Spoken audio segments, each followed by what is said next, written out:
who could be measured if we were measuring social capital. And if we had measured in this system, guess what we would have done here? We would have said, hey, Bill, before you think about going, let's get you matched up and trained with somebody else who can take it over for you, because people were relying on the technology, the other information systems, and they thought that was all that they needed. But what Bill had was what people didn't recognize. He had trusted relationships.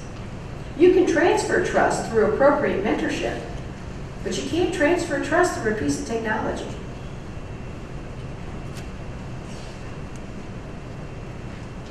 So how is this used? I thought it would be helpful for you to see that in this particular system, this is a graph that shows you less than 1 year at a division in Shell Oil.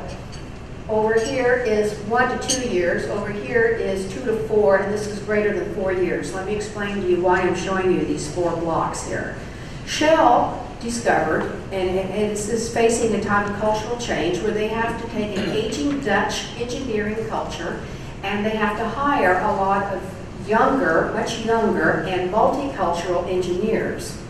And what they don't want is they don't want to have a bifurcated culture, which happens in many organizations when they have a hiring freeze and then they have to hire in new people. The cultures become bifurcated and they never get connected. So what ends up happening is that it takes a long time to assimilate people into the culture. And Shell had determined that it took them anywhere from 2 to 4 years. Now you imagine what you pay an elite engineer to come in to your energy firm, and you add that up. That's a sunk cost, that's a return on investment or a loss that you can see really could impact your organization. And they said, how can we get a better return on this? So what they did is they modeled this over the years, and you can see how these networks form. When people first come into an organization, they form these little dyadic pairs. Then they start to form longer chains. It takes a long time to build trust, because it takes time. In 2 to 4 years, you get some loops in the chain, and finally, on 4 and above, you get yourself a very mature network. They wanted to accelerate that process. Well, you can't legislate trust. You can't put people in a room and tell them to go trust one another. It just doesn't happen that way.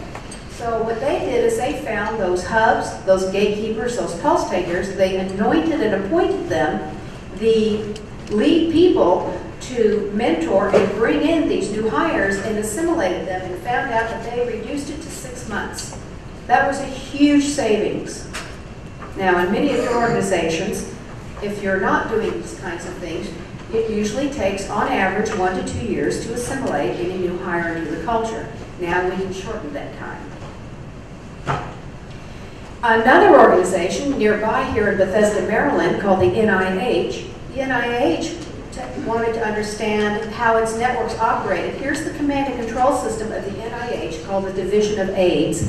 It is a laboratory of 200 to 300 people that are prosecuting AIDS through designing vaccines, looking at behavioral change, and the basic science that goes into determining what causes AIDS and what leads to a cure.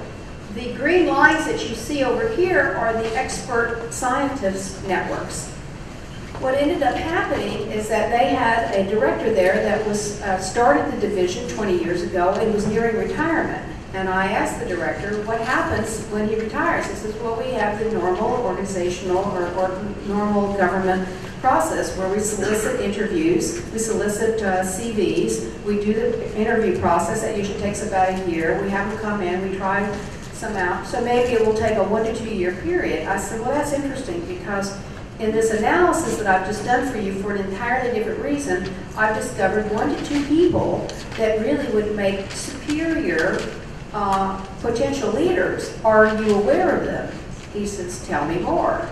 So what we found out is that through looking at these hubs, gatekeepers, and pulse takers, and based on a lot of research, that if you vet this particular list fairly well, you can also identify potential leaders for the organization. And in this case, I mentioned one person, which I'm going to animate his connections here. The analysis was more complex than this, but this is about what I can do in a brief introduction here on my keynote.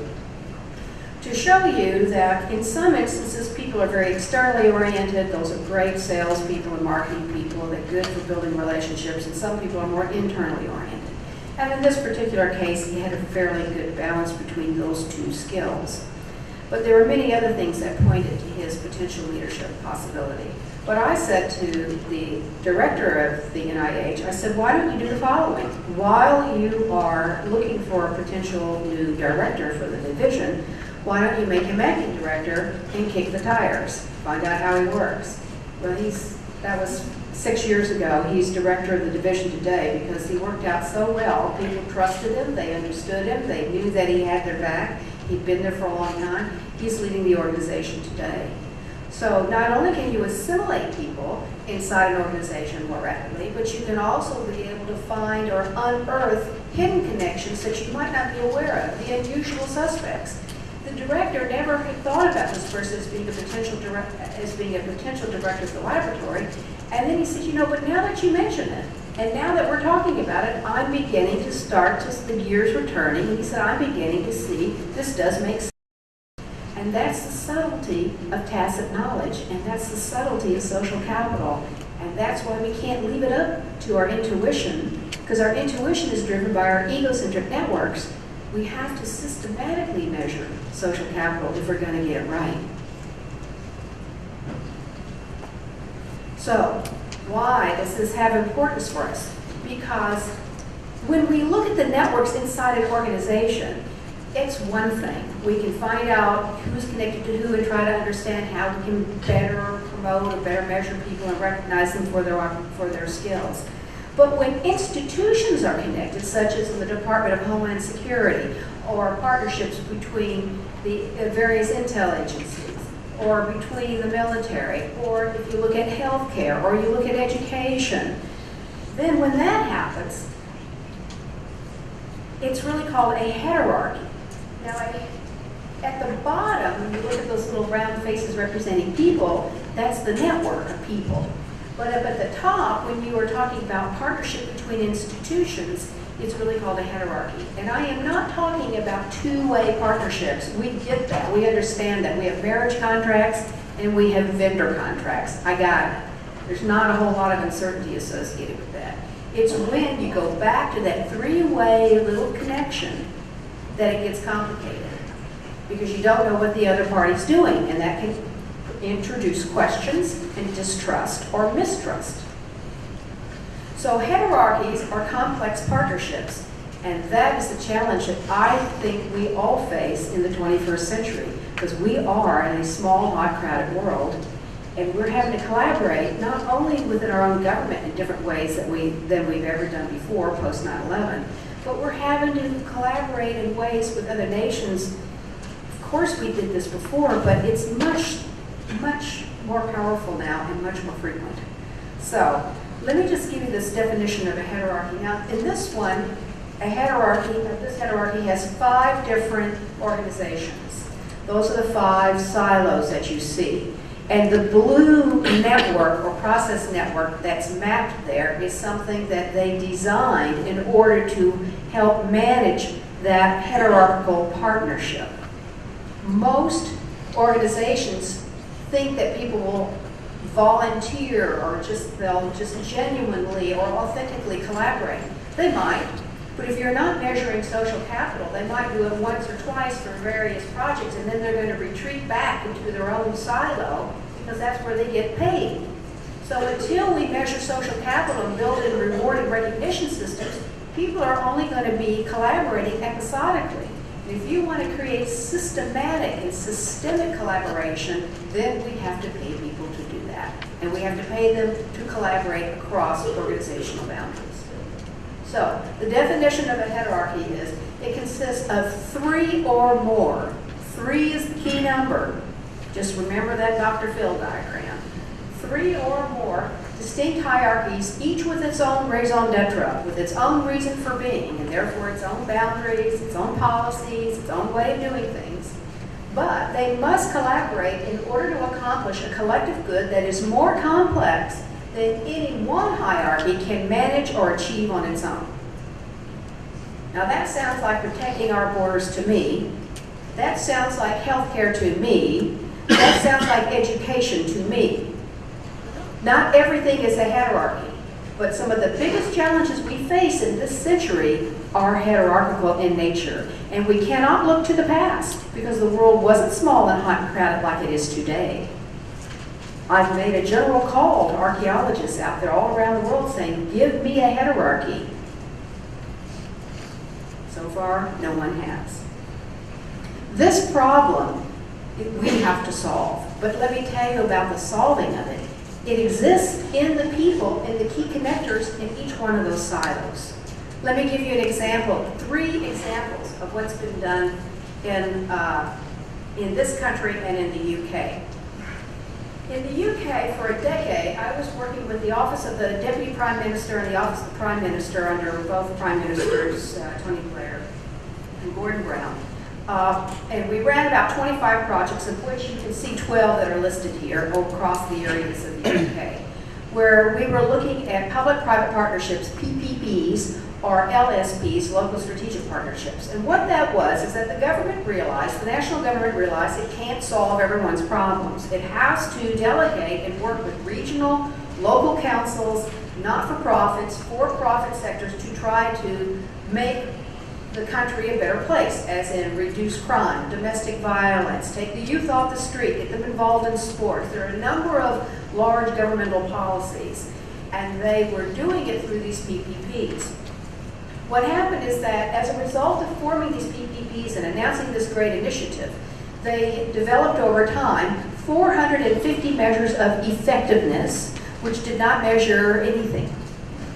And people were cynical. They were disengaged from the process. They didn't trust it because the 450, they were overwhelmed and overcome by the requirements for measurements, and they were counting the things that didn't matter. So what we did is that we developed a process in working with my colleagues there of being down on the ground and understanding the social networks and trying to figure out who trusted whom and how could we build upon that to make a more effective hierarchical system. So the image that I showed you of the hierarchy is actually the one that I've designed and the one that the British government uses because it was done for them. And since the Army's asked for it and the Navy's asked for it, and I've given it to them. So here's an example of some crude data that you can actually see, but I'm a scientist, so I'm a data nerd, so bear with me. Here's the data, and it's all around a community. So I've got elected council members, I've got, see that tight little connection of blue lines? Those blue lines, so that's the police department. And they had formed very strong, powerful relationships with the elected councilmen. But and they thought that was where all the bread and butter was, between the elected council people and the police department, and that they felt that that was the way that they could help make this community in Mansfield a better place to live and to work. But what we found in the analysis is that, see these other names that pop up over here? They ended up popping up mathematically as being some of the key connectors, and the people in the police department and the council people were totally unaware of them. Totally unaware. They're the unusual suspects. So what we did is we recognized them through this straightforward analysis, and now they became a part of the solution because they didn't have the total solution, they had little bits of the solution. So the whole point is you got to bring the right people in the room to develop the solution. So in working with them, we did an Excel spreadsheet, we took a look at the different questions that we asked, we looked at their positioning, and then we developed what we call a social capital report, where now that it's been tested over a decade, is quite accurate.